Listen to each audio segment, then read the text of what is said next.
அனைவருக்கும் இனிய வணக்கம். சைவம் தழைத்தோங்க தரணியில் தமிழ் சிறக்க நகரத்தார் மரபு வழி உதித்தடரா வள்ளல் பழனியப்பர் அண்ணாமலையார் அண்ணார் புகழ் வாழ்க சன்மார்க்க சபை வாழ்க கல்லூரி வாழ்க வாழ்க.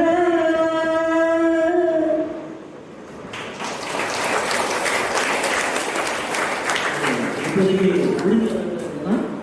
ஸோ இதில் கொஞ்சம் ரிஸ்க் எடுத்தான். ஏன்னா அந்த பாடல்களை படித்து பார்த்தீங்கன்னாலே உங்களுக்கு தெரியும். ஸோ அதுக்கு இந்த காலம் கடக்கும். நானும் குடியரசும் சேர்ந்த அந்த பணியை விரைவில் நிறைவு செய்வோம் என்பதை தெரிவிக்கிறேன். உங்களுடைய